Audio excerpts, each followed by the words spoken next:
Yeah. But Mateo's jumped the gun, and we're moving on to talk about, I believe, the remaining RFAs that have not yet been signed. And the idea here is we're talking about whether or not this player gets signed, traded, or has a little bit of a holdout scenario going into the season. Is that what? Okay, we're not even going to build up to it. We're just jumping right in with Rossi. Oh! I was like, when you guys said that, I was like, "What the fuck is hold in?" Those are you guys. I didn't write that. I know. I didn't know who wrote it. I just saw it. I was like, I don't know what that means. And now I realize it's hold out. Hold in. It's the same thing. They're holding in because they're still I don't know. I've never heard it before. I was like, whoa. Anyway, sign, trade, or hold. I don't care if it's in or out. Just hold. Hold. It's going to be all right, dude. Like, we're going to get you millions of dollars. It's going to be okay. I mean, at this point, I do think Rossi ends up with a 1 or 2 year deal. At this point, I don't know what other shoes they're going to drop other than because the trade market obviously was not where they wanted it to be. They fucked over in the playoffs at the end of the year, and House is it's just dragged out all summer. The value's not there. Plus, again, the market's not even great anyway. So I'd imagine he signs a 1 or 2 year bridge.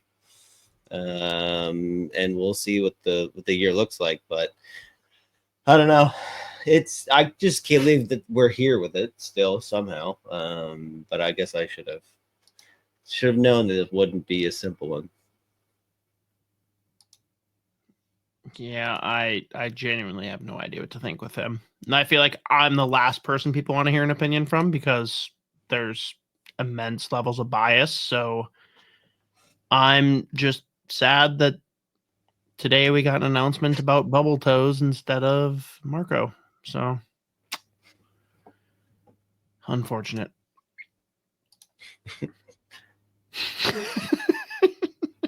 Thank you, Cosgrove, for defining hold-in as where you threaten to fart in the elevator if you don't get paid what you want. Fun. So here's the interesting one, Z. We got McTavish. Is he getting signed, traded, or is he going to hold in/out, depending on what his belly button does? Yeah, this one I was borderline shocked that we're here with him too.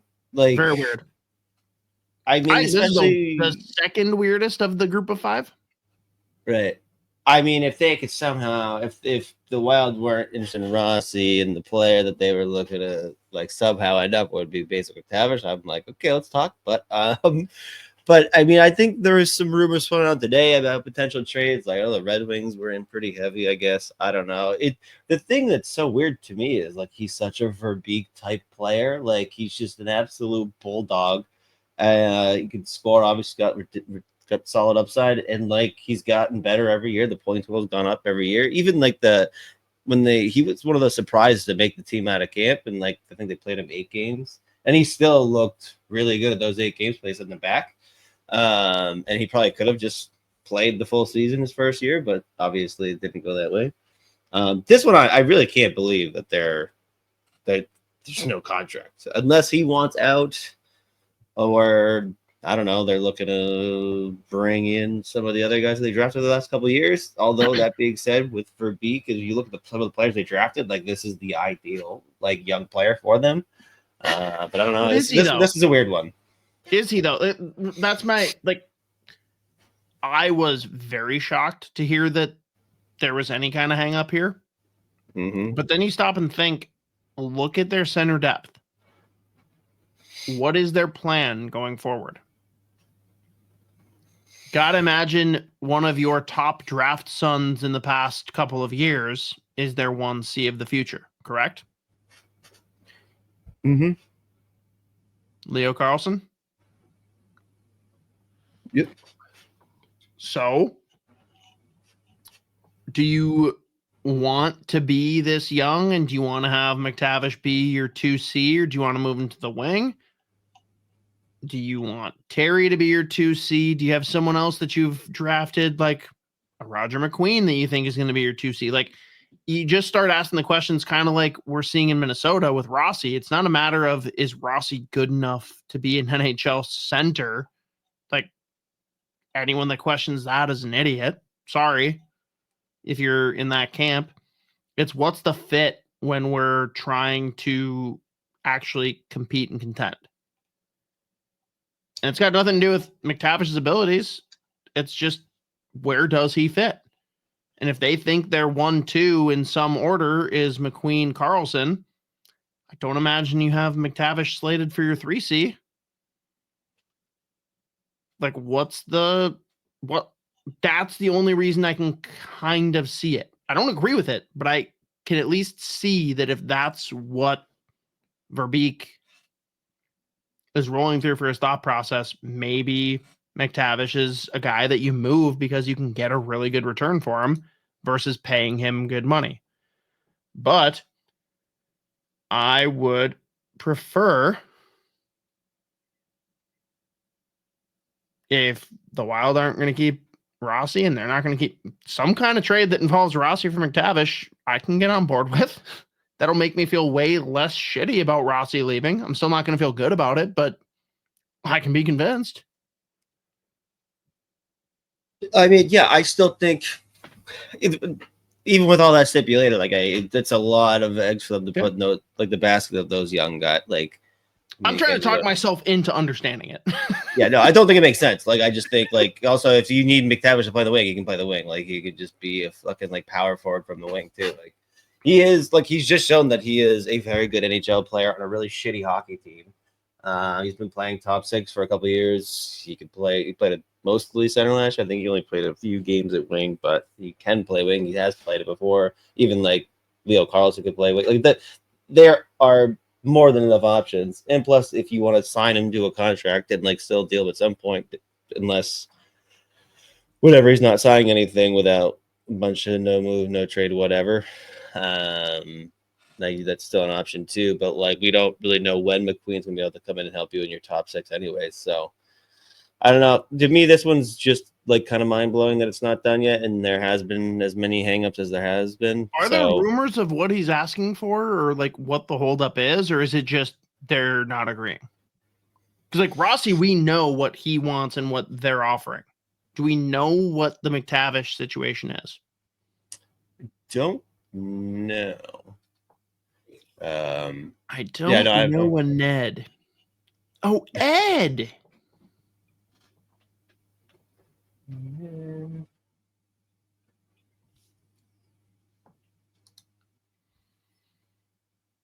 Just watching clips from that 2022, the whole sequence up to his gold medal OT winner for Canada versus Finland was insane.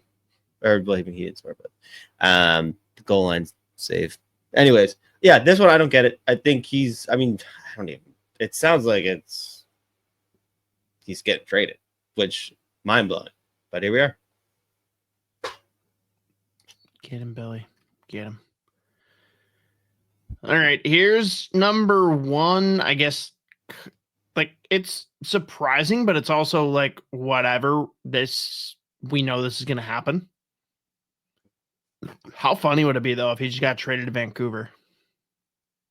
It's in the works, baby. Sorry, for the podcast listeners, the image displayed is Luke Hughes of the New Jersey Devils.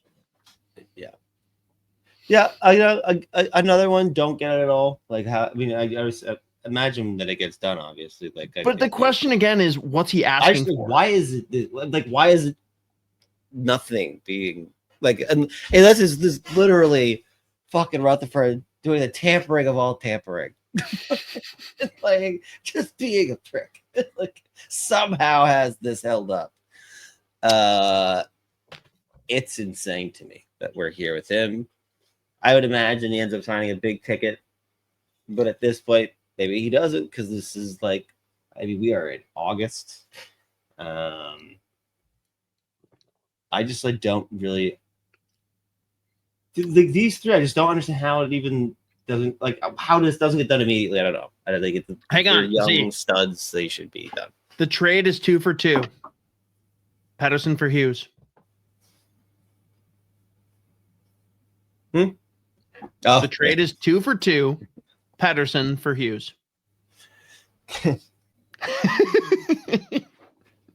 Well, there could be 3. You need a third now, because Vancouver has 3. Tell you what, I think they would accept it. 3 Petterssons for 2 Hughes to complete the trifecta Hughes gauntlet. All 3 Petterssons end up in New Jersey. Who loses? Can you imagine the reaction from New Jersey?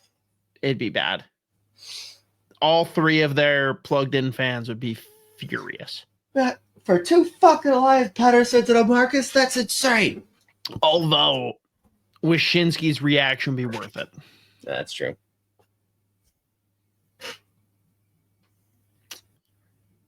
Yeah, this one, I mean, it's going to get done. I don't know what the situation is, if he's just asking for way too much or if they're just like, if it's posturing or they're trying to figure shit out.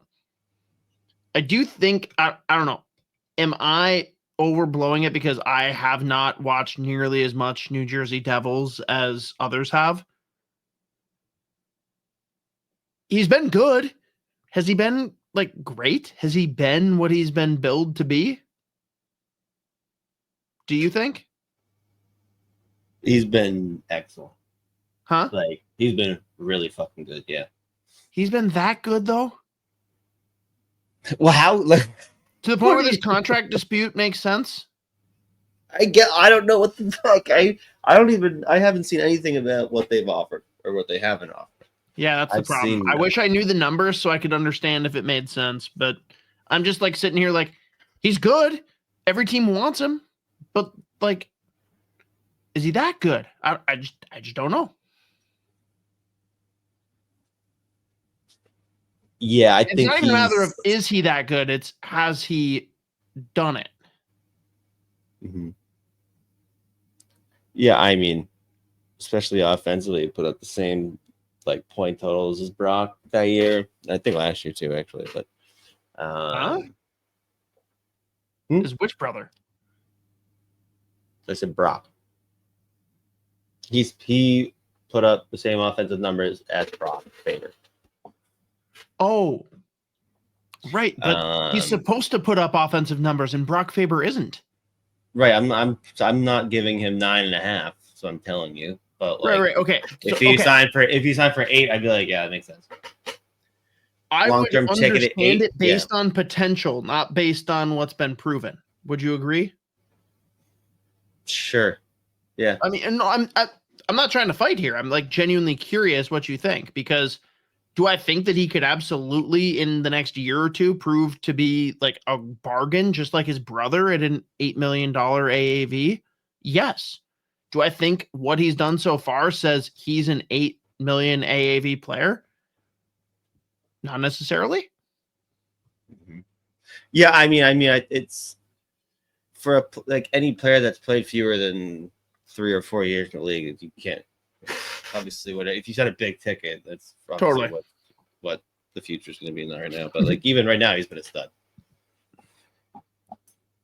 But yeah, we'll see what happens there. But that's like, in my mind, it's done. They're just figuring out how to make it work in the background. Yeah. This is the only one of the group that I'm like, yeah, this is going to be fine. Next one up, Connor Zary. Is this guy getting signed, traded? Is he going to hold out / hold in?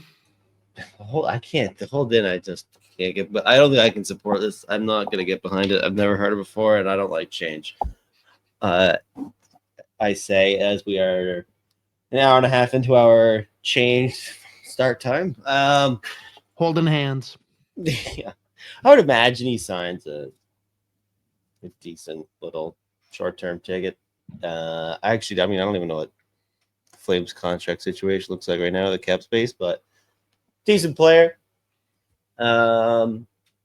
Unless he's going to be a part of like some massive package for something, which I don't really see happening. I would imagine he ends up staying on a short-term ticket, but I like the player though. I mean, what if they packaged him with like a stud defenseman for, say, a Matthew Tkachuk? They should probably try to do that. I keep fucking seeing like graphics of that trade pop up, and I'm like, I get it. Shut the fuck up, though. I can't do this every That's just 5 minutes. lazy.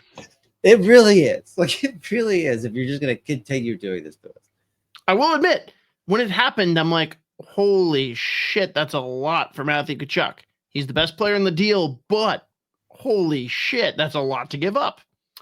And wow, did it work out? I won't sit here and pretend that I'm like, oh yeah, this is an absolute steal for the Florida Panthers, but also it's a weird one to like victory lap and be like, ha ha, old takes exposed. Like, no, like this was a possibility from the get-go.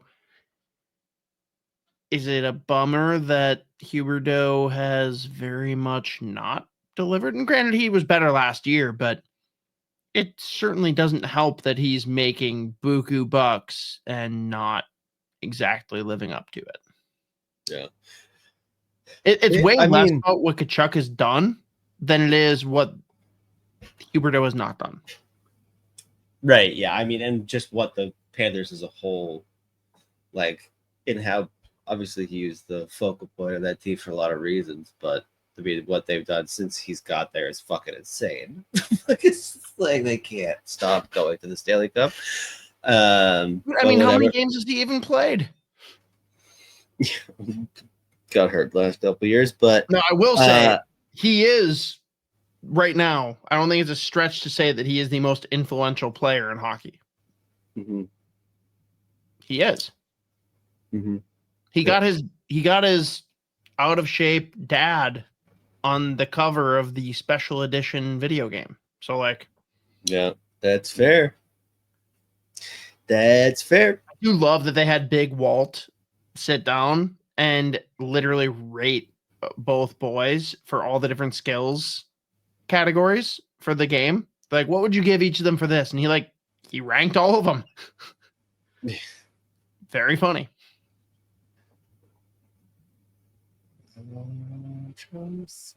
This was the one. I'm trying to see if this was, because I remember seeing there's a couple quotes about like the Zary negotiations. I think it was something like the Flames were looking to get him done for something like 2 or 3 years, $3.5 million. The player wanted somewhere closer to $4 million. I think that was Zary. Did we miss a player? We definitely missed a player, Mateo. Disappointed in you. Oops. He made the list. All right. We could in that case, let's move right along. Although it's a Duluth alum, so do they really count? Wyatt Kaiser. That's exactly who it is. Yeah, I know. That's another one I was surprised didn't get done yet, but I mean, Chicago Bears.